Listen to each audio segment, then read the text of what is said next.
Welcome to Popternative, where we dive into topical discussions from the worlds of pop culture, social media, and sports. Here is your host, Peter Remoliotis, a.k.a. PD Beats. Hello and welcome to the Popternative podcast here on Blab. Welcome to what I like to call Hockey Social, hashtag Hockey Social. I am your host, Peter Remoliotis, and on Twitter I go as PD Beats. This is the show where we have topical discussions of the worlds of social media, sports, and pop culture. For the Hockey Social panel, we have three amazing guests, and we actually have two guests that are joining the two-timers Popternative Guest Club, which is pretty awesome. So I'll just introduce the panel very quickly. We have manager of digital and social media for the Columbus Blue Jackets in the National Hockey League. We have Rob Mixer. Rob, welcome. Hey, how's it going? Pretty good, thank you. I'm really happy to have you on the show. It's like we were talking before. It's been a couple of months we've been talking about getting you on, so I'm glad it's finally happening. Yeah, glad I could be here. I appreciate the invite. Absolutely. We have Director of Communications and Marketing for the CWHL. We have Sasky Stewart. Sasky, welcome. Welcome back. Hi. Thanks for having me back. No problem. And of course, play-by-play announcer, communications, social media director for the Boston Blades in the CWHL, Chris Knoblock. Chris, welcome back. Thank you very much. I'm excited to be back. I'm excited to have someone who's technically my boss on the podcast as well, and Rob, of course, who I've been following for a while, and I can't wait to get my two-timers jacket that you promised on Twitter, so it must be fact now. The idea of you calling me your boss kind of weirds me out just a tiny bit. I said technically. You're off the hook. Sure. I'm actually, Chris. I'm actually talking to Rob to see if he can hook us up with some Blue Jackets. Hey, we should be able to. Oh, that was so okay. That was the longest crickets. Look, pause on like the internet being slightly slower in Columbus or something like that. Oh, that was terrible. That was just silence for like a minute, the whole panel. When you post it on YouTube, just add the cricket sound effect right in. It'll fit. I have nothing to do with it. Awesome. So, Rob, you want to just like tell our viewers about yourself, about what you do with the Columbus Blue Jackets really quickly? Yeah, sure. I'll keep it short, but basically I'm in charge of our web content, day-to-day editorial. I'll do some of that, coverage of the team.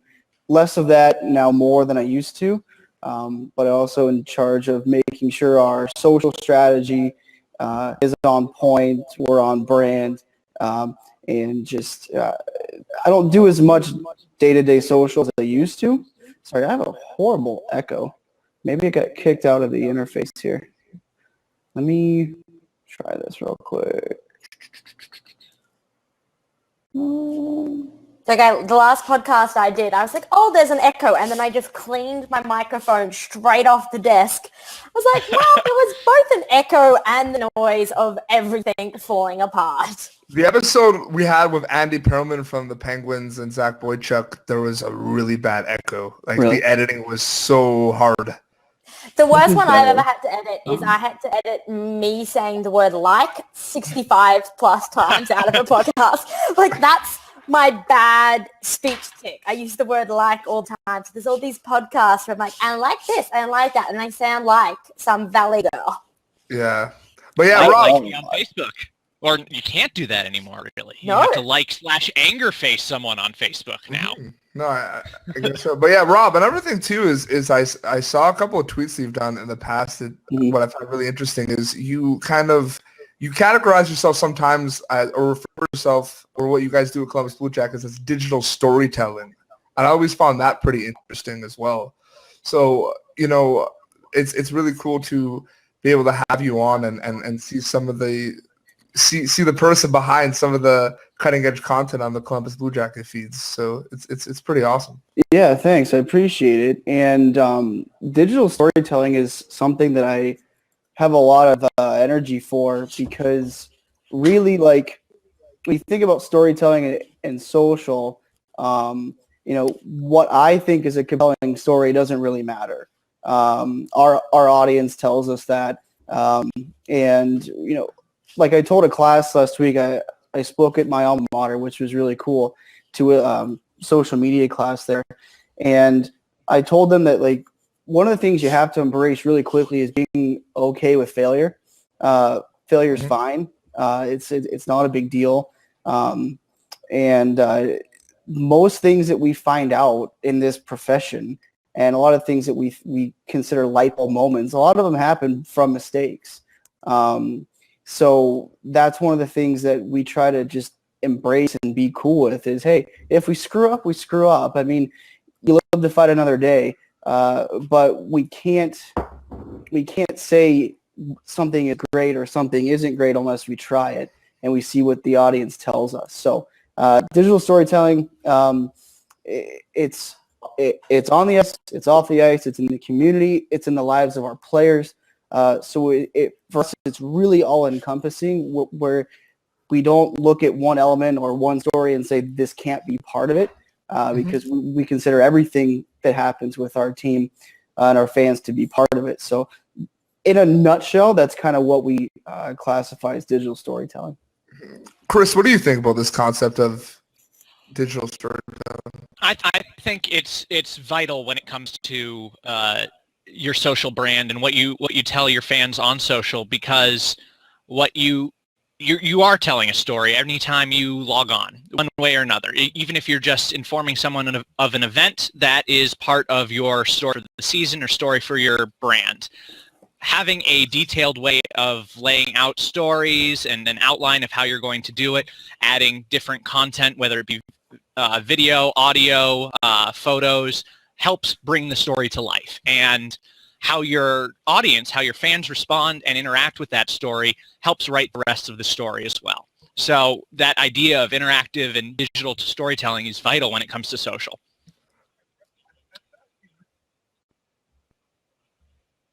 And Sasky, you have experience creating, digital content and digital digital storytelling for leagues, right? Not just one team, the CWHL and NHL in the past. So it's like, how does that differ? Most of my, maybe a little bit different to Chris and Rob's experience is most of my social media experience, or a lot of the work I've done in a professional capacity has been from a league perspective. And most of the work I have done with sporting teams has come from a league perspective. So it actually gives you a really different way of looking about it. And there is an art form to telling stories in a slightly impartial sense. And I think with the league, the tone of voice that you can take is very different because the messages you are sending are very different. You don't really have opinions to an extent. You don't have a side. You don't have an angle as much. For us at the CWHL, our messaging is mostly about celebrating our players, sharing the stories of our players, introducing people to them. And we're also in a slightly different situation because a lot of our players aren't household names, and we don't have regular, you don't see us on the news as much. You don't see our games on TV as much. So we're kind of coming from a very different kind of perspective. And we're also working with very different parameters. The staffing that we have here, there is, as we, said, I'm the Director of Communications and Marketing here.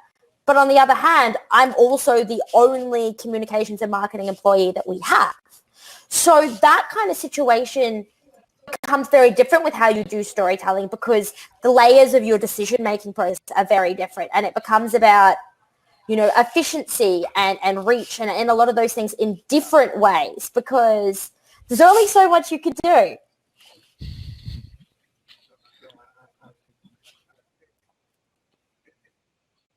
No, absolutely. And I think it's interesting, you just like not having as many people, on the team, right? It's almost like there's certain limitations in terms of what and how you're telling. Go ahead, like what story or how you're telling the story. I mean, I've come from providing in-game support at the NHL, and that's very different because I have Getty Images that takes all my photos for me and gives them to me. I have a video team that would slice and upload all of the videos for me to choose from.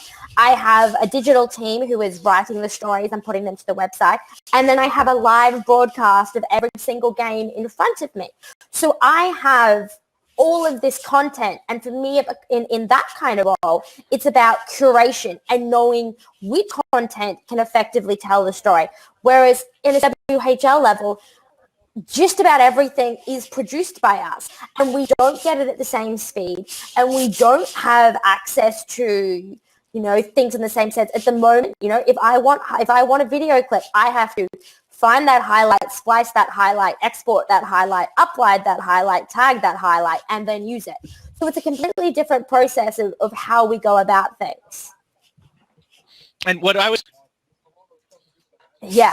What I was going to say on that there's a lot of stuff to do with the highlights. There's two different styles of it. So when you're at a league, you're with a team that has multiple people in that social media role, you have support with your ideas. You have people to help you. You also have that extra layer before a tweet or a post gets sent out that can sometimes block you. So it's a blessing and a curse. I don't know how many, all those extra people. I don't know how many puns I made at the NHL that my boss was like, no.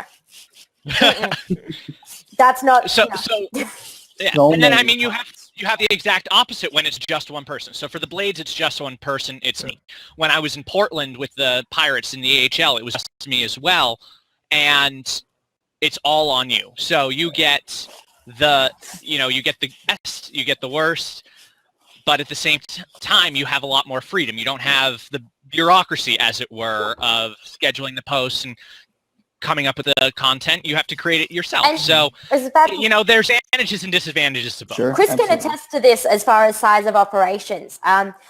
Chris and I worked together. I roped Chris into the Winter Classic because obviously he's in Boston and we were in Boston, and I went to the Winter it was Classic. miserable. I should never agree to go to Gillette and outside. What was I thinking? But I was doing double duty that day because I, at the time, also worked at the NHL. The NHL social media team for an event is 4 to 5 people.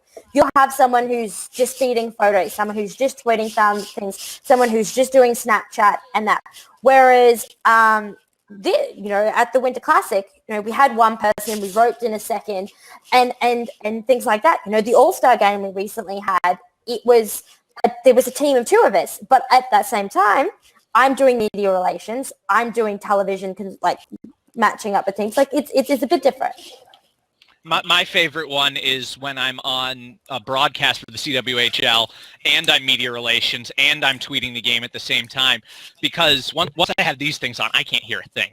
And there was one game where we had media from a national outlet in Canada, and he's trying to elbow me and poke me for comments, and I'm doing play-by-play for the game while also tweeting the game. Yep. So sounds easy. You get some great stories out of it, but... You're doing a lot. You do a lot of stuff for the league, and I see it, and it's amazing what you do, Chris. I'm a big fan of what you do.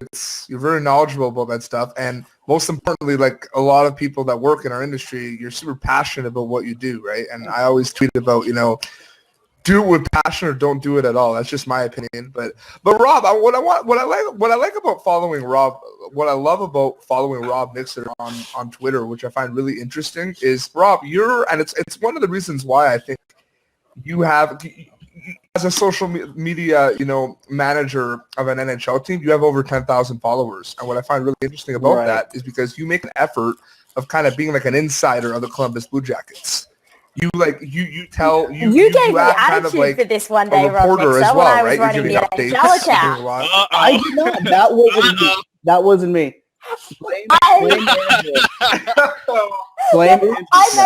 may have tweeted an article, and I read the article, I read the headline, and it was is Sergei Bobrovsky going to be in this game? And that was the headline I used. And I think I scheduled it 5 or 6 hours before game time. Yeah. And I think I tweeted, and it went out maybe 20 minutes after Tortorella has come out and gone, he is playing. And so the Blue Jackets tweet the NHL account, and they're like, oh, do you follow Rob Mixer?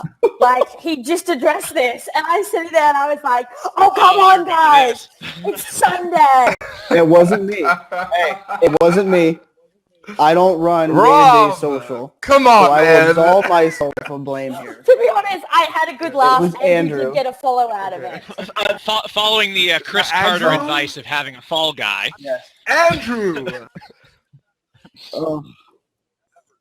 I mean, Andrew is the guy that tweeted at me yesterday saying, I don't think people should tweet ever. Yeah, I he's knew tweeted that at was going to Sasky, get me in so- hot water with Sasky eventually. Here we are. I'm sorry, Andrew. Hey, you did get the end goal, which I believe was to have the NHL account follow I you. got the follow as guilty and awful as the procedure was to make it happen. It happened. Sorry, Pootie, to answer your question. The insider... To be honest, I didn't. Like, what made you want to take that route with your our account as well? Former director Marcus, who was with WWE and then the Blue Jackets and went back to wrestling. Marcus, no, he actually left WWE again. Is he still with the WWE now? Maybe about a year ago. His wife had a baby, so they wanted to stay in Columbus. So he took a digital job at Scott's lawn care company in Columbus, big company. Yeah. He's a. Oh, hey. Look over my shoulder, right? Sorry, I'm a bit of a wrestling geek. Is that a belt? I got it. I got two belts actually. Yeah. See, I'm not a wrestling person, so I can't. That's Intercontinental Sorry. Champion. Sasky's reaction is priceless. And Lund Jeff is. Marek and Greg. You know who is a wrestling person? If Chris there's Lund anything from the weird WCS. or Top wrestler of all Canadian, Chris Lund likes it. Yeah. Hopefully Chris Lund watches this. Lund is one of the most Canadian people I've ever Chris met. Lund's been on the show. We had him on with like Craig Button. Yeah. And Craig. Sorry, yeah. Oh, yeah. He's awesome. So the idea was that But when no, we like, started continue what you were this saying, I digital just- revolution in the Blue Jackets almost 4 years ago now, was that we needed more than just the official team account to make it happen. We needed some touch points. We needed some extra layers to our brand and to our voice. And the decision was made that I was going to be one of those touch points. I was going to be kind of the front-facing social voice / reporter, kind of insider for the Blue Jackets. And to be honest, like, I'm not the most outgoing person in real life. I've gotten better at it in the last few years, but like I think 4 years ago when I was just a year or so removed from college, like, you know, I didn't have a whole lot of people skills. I didn't really have a lot of experience doing that. So it was kind of trial by fire, and being this person who was responsible for helping get the message out there and helping to establish what we were going to do. I didn't really know what the hell we were trying to do, to be honest with you. I was just kind of going with the flow for a little bit. And, you know, I don't know. It's still something I'm trying to embrace, to be honest with you. I'm still trying to embrace it.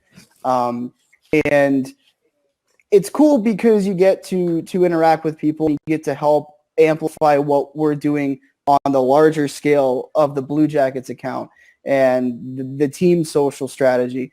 And it's cool to be able to be one of those touch points, answer questions, clarify things, help get news out there, stuff like that. But it's just a small piece, a very small piece to our larger strategy of, you know, so we have a very strong group of diehard fans in Columbus. Very strong group of people.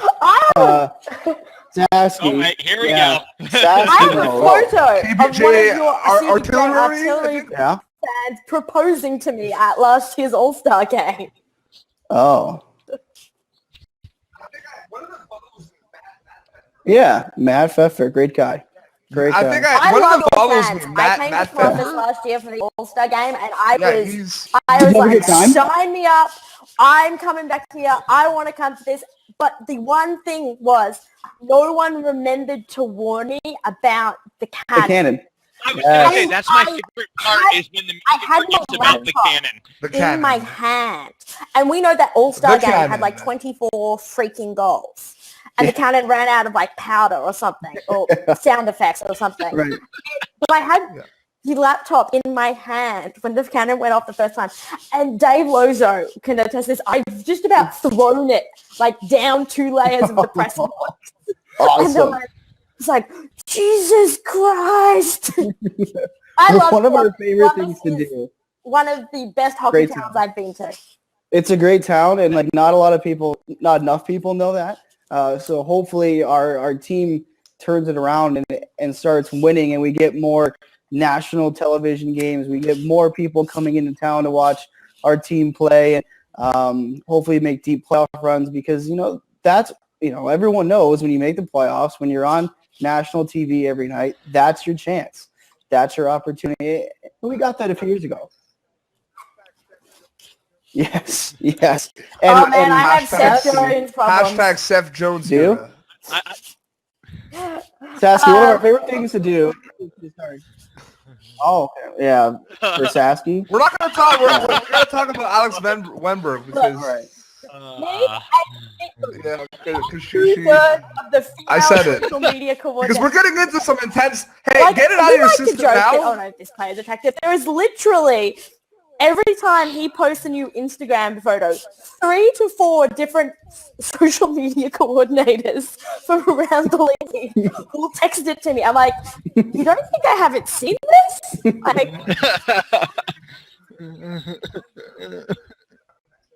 Or you could just DM him on Twitter, considering his direct messages for some reason are open, which is I don't understand. Like I don't know if he knows they are, but leave your DMs open. There's literally no way that turns out well. Yeah, Rob. By the way, his DMs are open.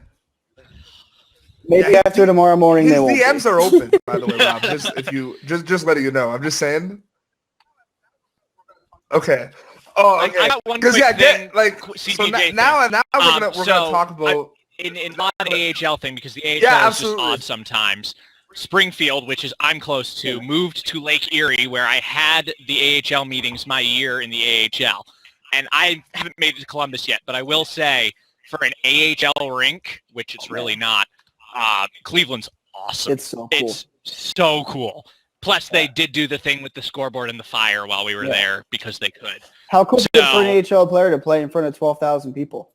We had. It's so cool, and the only place that happens every single day is Hershey, for no reason other than they assume they're their own NHL franchise at this point. We got a lecture from their ticket guys, and the ticket guy's like, "Yeah, I come in and I check my messages, and then I go home." That was the entire lecture. That is a good that is a good problem to have. Yeah. So everyone else is like, how do we increase our ticket sales? And they're just like, yeah, we can't handle the volume, so whatever we get, I hate that. Sometimes with things like that, I've worked with franchises like, how do you or teams that are the absolute best or in a certain situation can sometimes give talks, and you're like, this is not at all applicable to me because my problem is completely different to your problem. Right. Yeah, but Cleveland's awesome, and for everyone watching, if you're going to go to a minor league game, an AHL game, Cleveland is one of the best places to go because you're at what is effectively an NHL rink with high-quality AHL players, and you're how far is it from Columbus? Like 2 hours. 2 hours, 3 hours? 2 hours, yeah. So, you can watch them there, and then when someone gets called up, you go to a Blue Jackets game. It's great setup for us. Like that. It's awesome for us, really. I'm used to, of course, having the Arizona Coyotes in Portland, Maine, which is a nice, 9 hours jet to Phoenix to actually watch them live. I went to Utica for the season opener this year. Yes. It was a great story. I was like, we drove all the way to Utica to go to a hockey game for 4 hours, and then drove all the way back. And that's a long drive, but brilliant. I've been to one AHL game, and it was a Toronto Marlies game. So I don't it's not like I want to go. I'd be down to go that's a really cool rink. It's like the only kind of hockey team in town type thing. You know what I mean? Awesome. Yeah, that place is awesome. Rico's Coliseum. It's where they have all the wrestling events too. They have all that. I'm off to see the Hershey Bears play with their token Australian Nathan Walker, also known as Outback Jesus. Apparently, I thought it was a band. Where did that come from? No idea. He's definitely not from the outback. Like, what do you... Yeah. Oh boy. All right, guys. Okay, so brace yourselves now, because now we're talking about what happened last night. Because so we're talking about it. So yesterday, the Montreal Canadiens launched a Twitter campaign. I'm just explaining. I'm giving context for people who are watching that maybe don't know specifically what happened. But they reached 1 million followers, which is terrific, and it's a fantastic accomplishment. But they wanted to do a campaign where they thanked their players, but they ended up, getting a third party company. Flonix. Chris, what was the name of them? Flowix, yeah. So basically how it worked is, you would tweet the hashtag out and then automatically a reply tweet would go to you. So what ended up happening, according to, their public, their official announcement, is that the profanity filter was not put in. So, everything was posted, and there was a lot of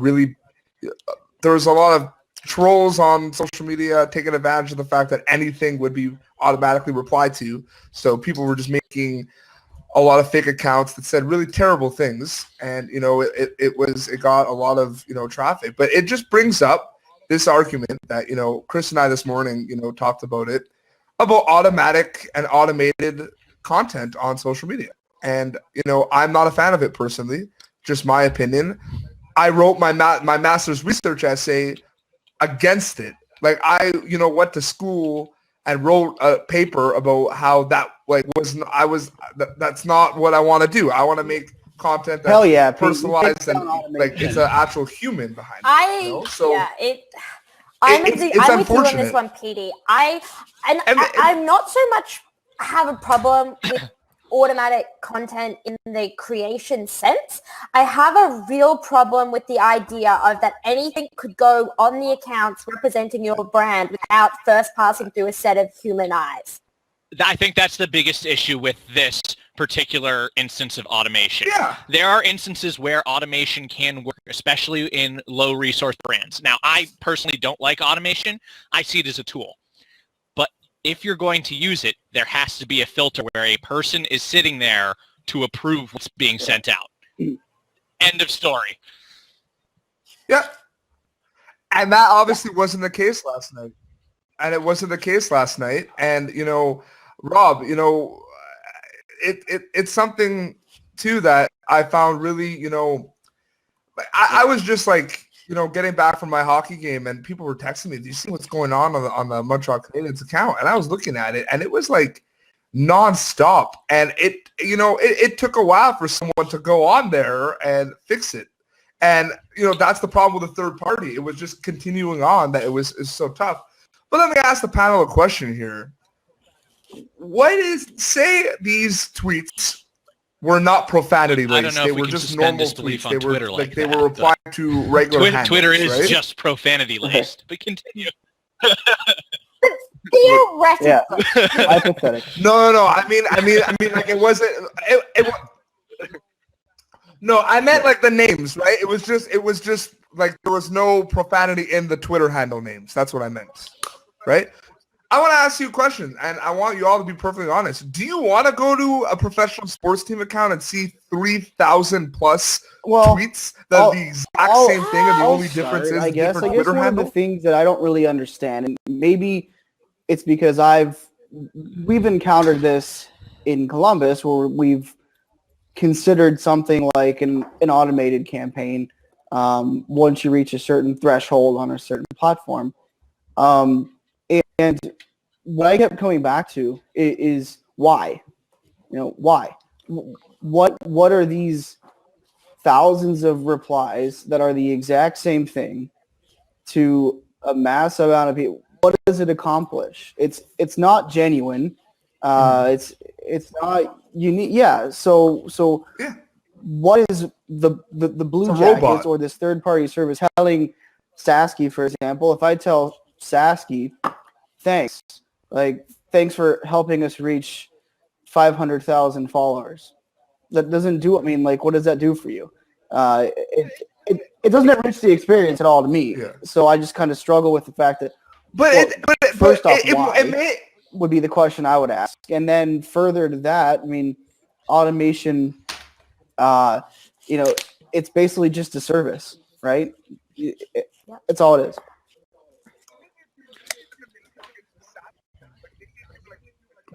But maybe if you made it specifically targeted to Sasky, like maybe if you were like, "Thanks a lot for following us, mate," or like an Australian reference. No, I'm serious. That's my point, right? They could have taken the same kind of content and delivered it differently, and in a smaller sense, in a more refined sense, in a more personalized sense, and still achieved their goals. I mean, I loved the thing they did that generated the jersey, but what's to say that it's not as effective to do it for 6 people, 10 people, 20 people, and then add a link to say, visit this webpage and get your own. And the videos the players were also great. But, what's to say they couldn't have prepared maybe just 5 to 10 of them? Or, it was an off night. You knew this was going to be the night. You knew it was going to happen. You're on the road. Grab a couple of players, grab a phone, and be like, I need you to thank this person at this night for this. Shoot, boom, done. You've got that. I think the idea is great in wanting to engage the fans and some of the content that they created. I think the implementation and the execution left a little bit to be desired. One thing I did mention, however, and I brought up last night, and I want to reiterate this because I'm sure we'll, in case we don't get to that part of the discussion. When people were asking, where's the person to shut it down?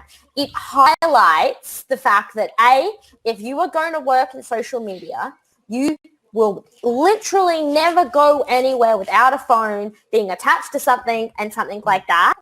Secondly, these things aren't as easy to turn off as you think. It's not always just clicking a button. And thirdly, it really highlights the importance of having a safeguard. I mean, more than just one person needs to know what the account logins are. They may never need it, but, you may get hit by a tram one day, and if you're the only person that knows, you've got a problem. Oh, no. Okay. But Chris, I'm gonna get to you quickly because I have a specific question. But like Rob, you're telling me like to Saskia, I agree with you, but I disagree in terms of, like, for example, Rob, this is a scenario. You and Andrew are in the office right now. It's an off game night.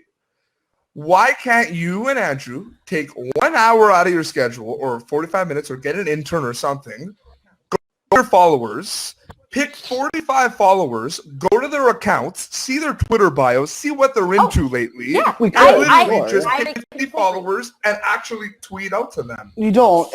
And what... but why do you need an app for that then? Let's say, for example, we're hitting 1 million followers. 1 million is a lot of anything, and it's especially a hell of a lot of people. Okay.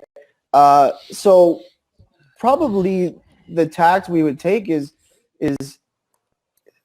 those videos that they produced are great. Like Sasky said, they're great content.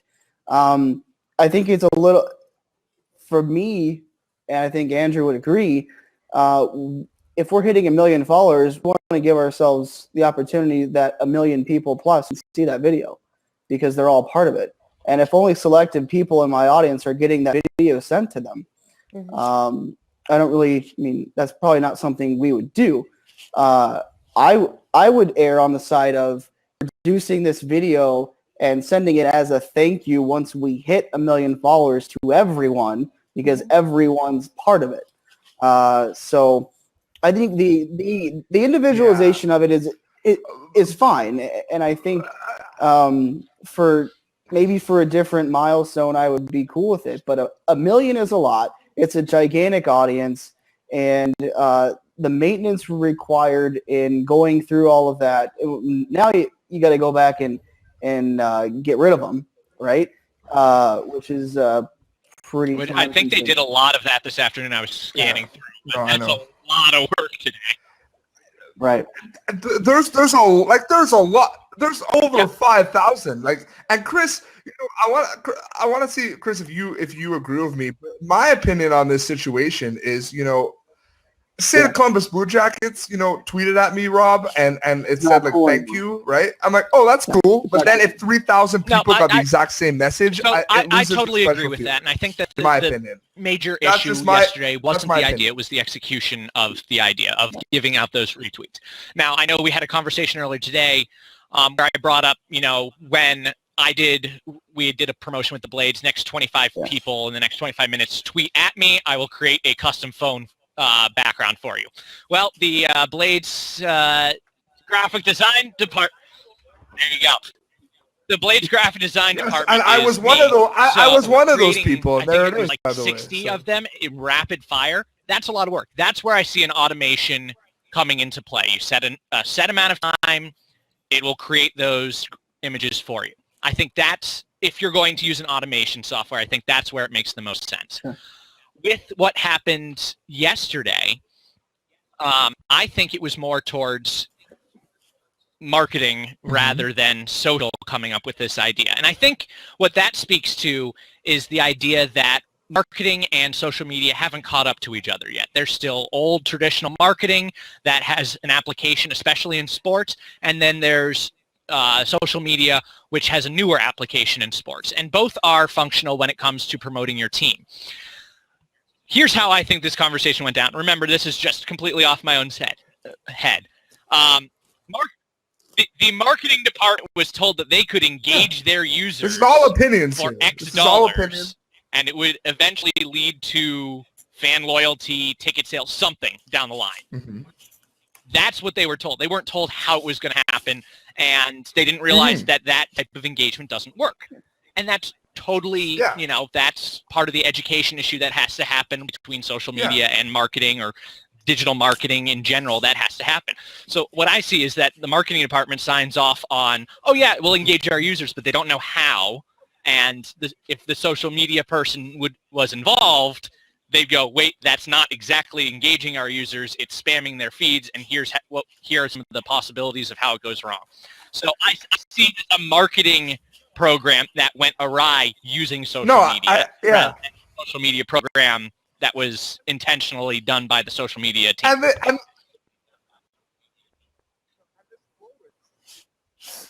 And this Flowix, in my opinion, masqueraded automated like 3,000 plus automated responses as genuine personalized engagement.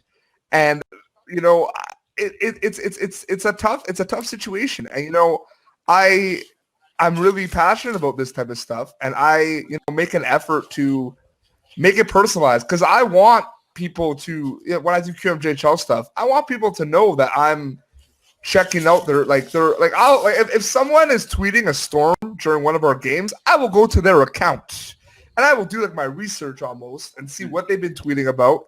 I will reply to them with something that's kind of current, right? And they'll be like, oh, that's cool, I'm listening, right? To me, and other people have used it before, and it's not for me, right? But some people might like it. Some people might love the idea of right away, 3,000 people are getting this, and then there's more opportunities for retweets and all that. Because I'm sure it bumps up the numbers tremendously, right? That's another thing too.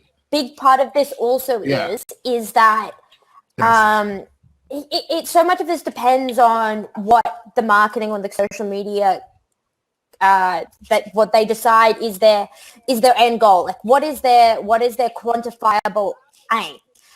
Are they seeking to interact with this many people, or are they seeking to get this amount of attention, or are they seeking to see it here?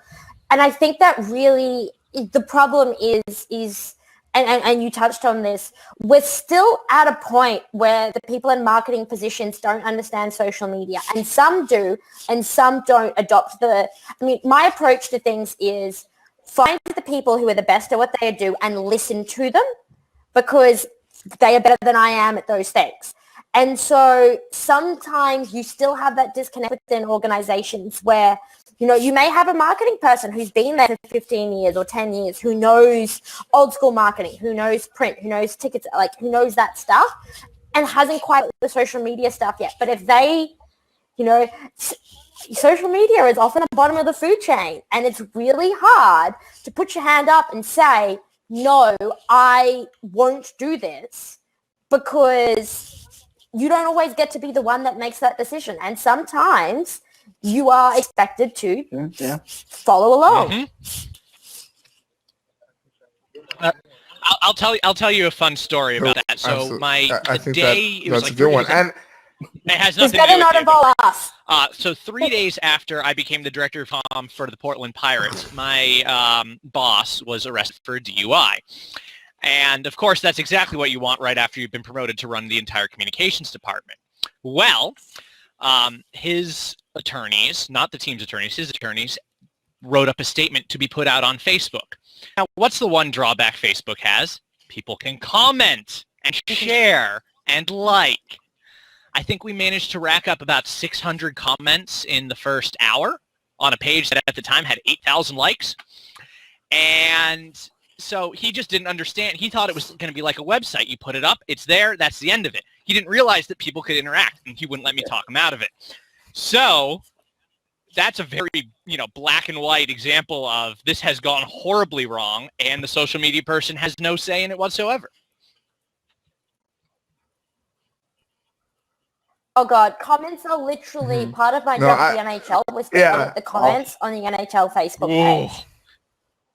And I once said to my boss, I was like, am I allowed to claim hazard pay for this? Because I just can't do it. Like, I was like, I have enough mental health issues. I do not need this. I asked him one day, I was like, can I get a filter for Twitter that just stops any tweet with the word referee appearing in my ads? Because I'm like, what do you want me to do with this? I'm like, that's great. I'm glad that you think everyone is incompetent. Thank you for telling me the 26-year-old social media employee with zero power. Twitter user, we will trade that player for you and get some new referees. Love the Columbus Blue Jackets. Right.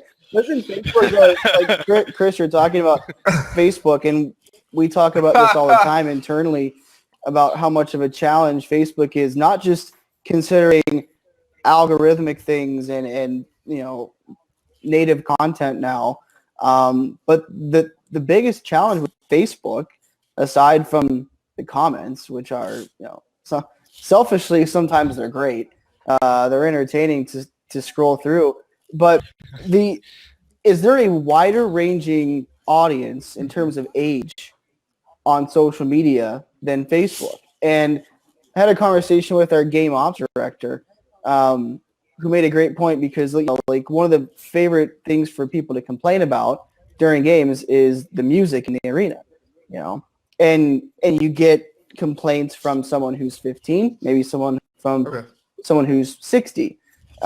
So he was saying how the challenge for someone in his job is you're not creating musical atmosphere for one specific group of people. The music has to be suitable for someone who's 5 or 75, and that's kind of what we equate Facebook to, is because we can have all these tools that tell us how to work with the algorithm, how to keep content on Facebook, and how to keep things in-house, give yourself the best opportunity. But at the end of the day, you're speaking to this wide range of people in terms of age, and the conversation's so inconsistent. Well, I had that problem I found at, and not so much a problem at the NHL, but that point came up to me quite often, because when you make a tweet or a pun or Instagram, oh my God, I can't even think of the word. Anyway, some people hate it, and they're like Taylor Swift puns, the most polarizing thing imaginable. You get half of the people that are like, this is hilarious, and then half of the people who are like, you need to go and fire your intern. You need to go it's and always like... the intern, too. Always fire the intern. I know. But we always have these conversations, because I'd have this conversation where my boss was like, oh, well, I don't know if it's our demographic. And I'm like, well, everything's our demographic. You can't please everyone with every tweet. But women watch hockey, teenagers watch hockey. I made Billy Idol jokes one day, and people were like, we don't get this. That's okay. Your parents who watch hockey do. Yeah. No. But you have to know your audience too.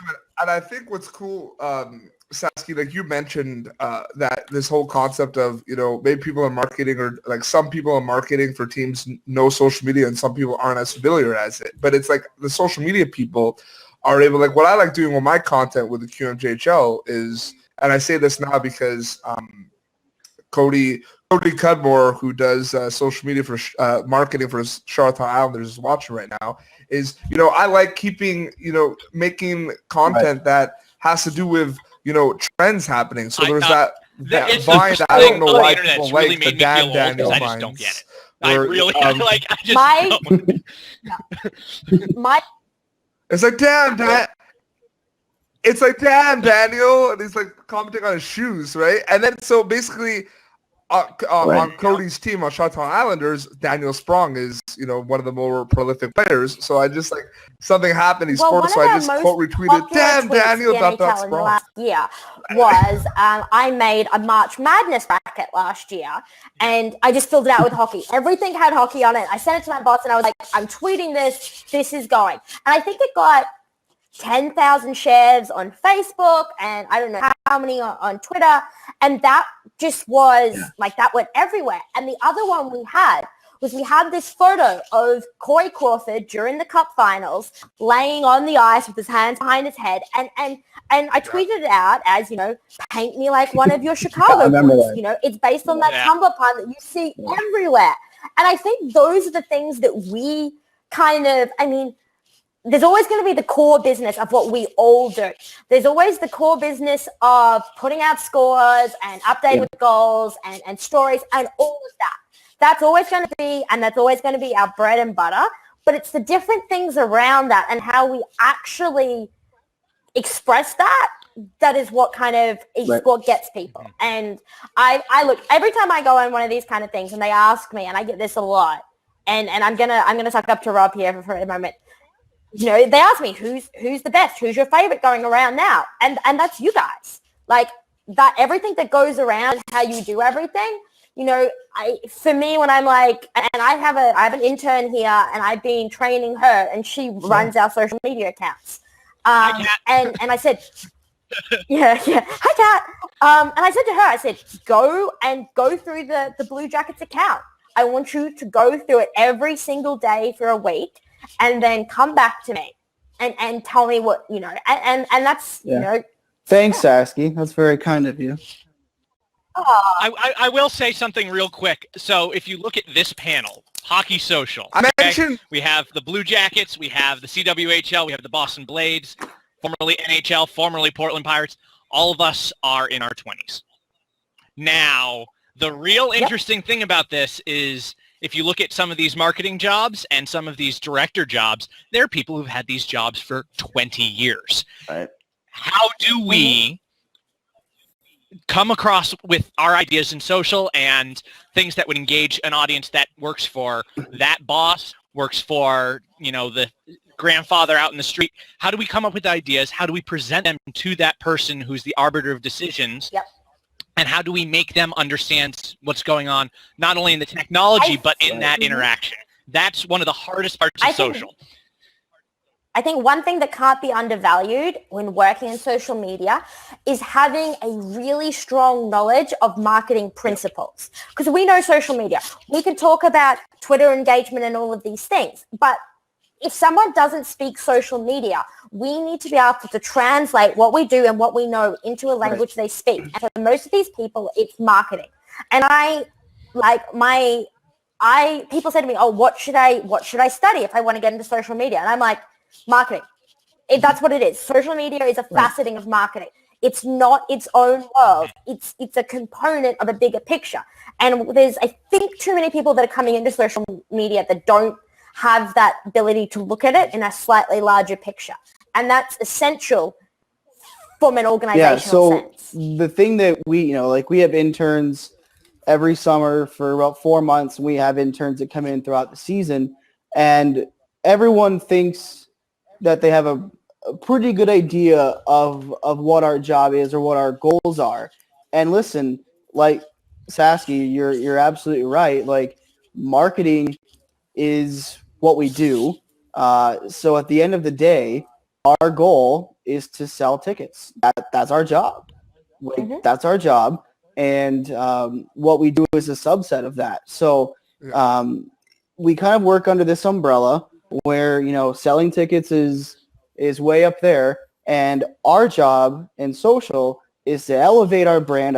God, I say it all the time. Is to elevate our brand and make us approachable so that coming to one of our games is something that you voluntarily want to do, not because we're telling you to, or not because we're shoving the option in your face to hey, buy a ticket, please buy a ticket, click here. It's you make the emotional conscious decision to be part of it because of what us doing our jobs properly makes you want to do that. So that's where we boil it all the way down to where our social strategy started 4 years ago was, we've got to be an approachable entity. We've got to be human.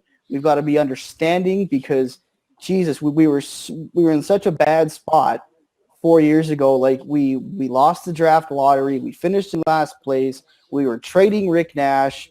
There was a lockout coming. So we had all these speed bumps in our way.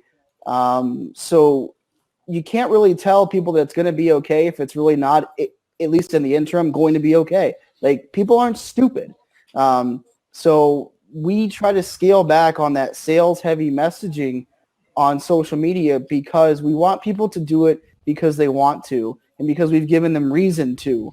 And the way I described it once is you're not directly selling tickets. Posting that link, you'll get 1 to 3%. It's not worth it. You're selling the idea behind the tickets. Right. You're selling the want, the need, so that when someone comes with that ticket offer, when someone has the opportunity to buy tickets, they will want to do it. So you're selling an idea with social media, with any marketing.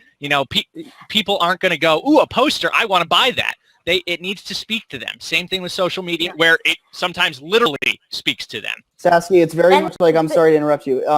It's very much like you said with how social media people work with marketing people.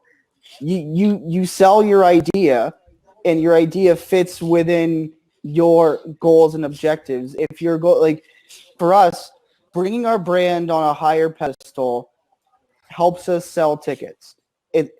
It's not directly, this is the challenge.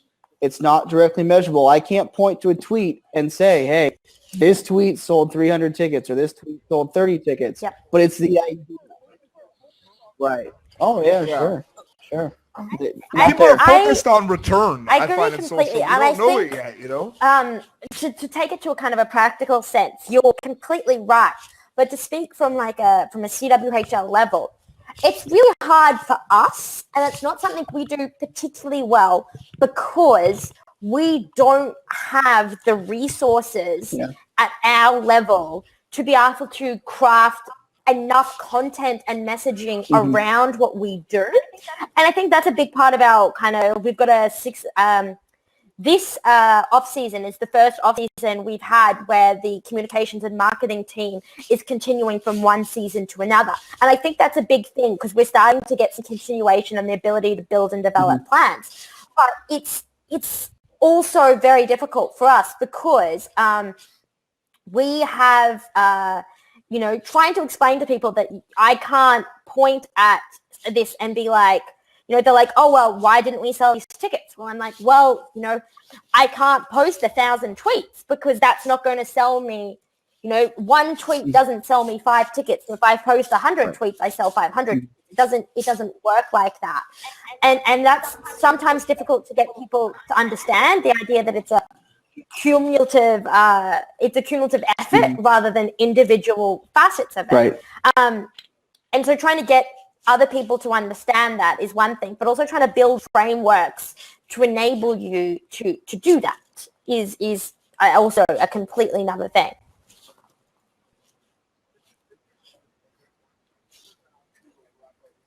No, I think we bring up good points. I think we're going to have to wrap up this episode of Popternative #HockeySocial. I think it was pretty awesome. Very quickly, I will plug the Sasky, Clarkson do you want Cup. to plug This in weekend is something the known as the Clarkson Clarkson Cup? playoffs. If you live in Canada, you can catch the Toronto Furies playing Le Canadiens de Montreal. I'm butchering that because I'm not Quebecois. They are at 5 p.m. on Sportsnet 360. Otherwise, Brampton Thunder are playing the Calgary Inferno for the playoffs. The Clarkson Cup is on March 13 at 4 p.m. on a Sunday in Ottawa at the Canadian Tire Centre. If you do not live in Ottawa, you can catch that also in my on neck of the woods at 4 p.m. on Sunday the 13th. And if you do not live in Canada, check out CWHL Live. You can catch us there. If you don't know anything about the CWHL, think about the Olympics. Think about women's hockey. They're all our players. Well, Sasky, thank you. That was wonderful. Boom. Boom. Done.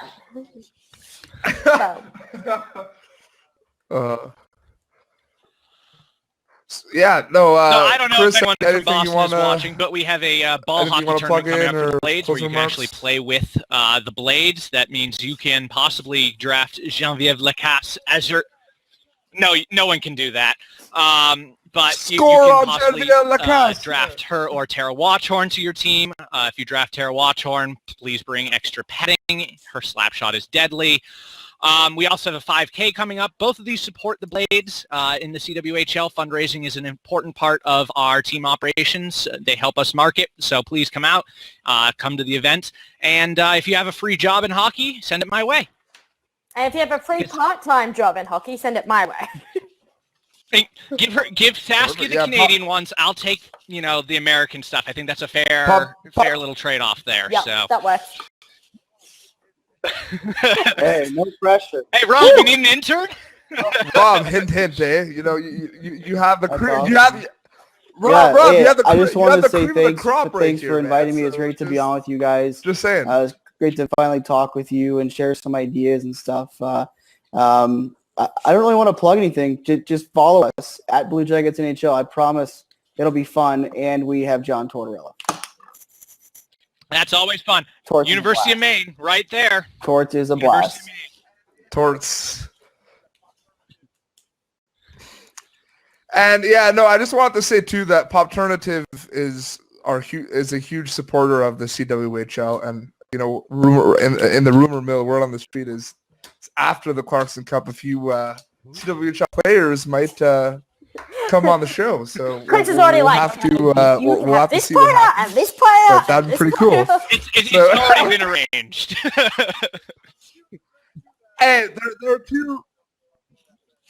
There are two that Chris and Sasky know about. Who are you bringing to the table, Rob? Rob? Will happen. So it would be really cool.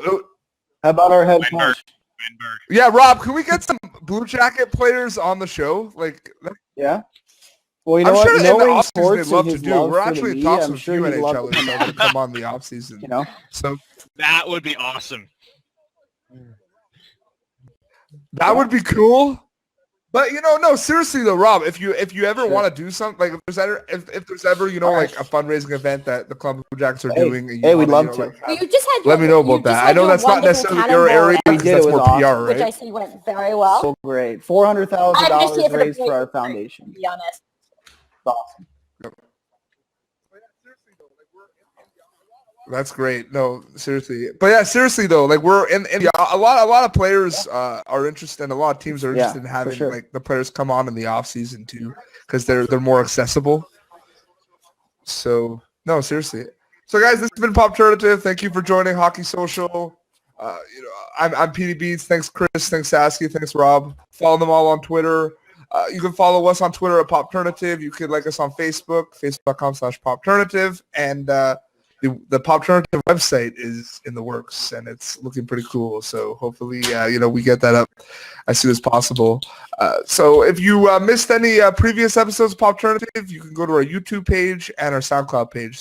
Thank you very much, and enjoy the rest of the week, everyone. Thank you for tuning in to Popternative. Make sure to check out our past episodes of Popternative on YouTube. Be sure to like Popternative on Facebook and follow us on Twitter.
Thank you for tuning in to Popternative.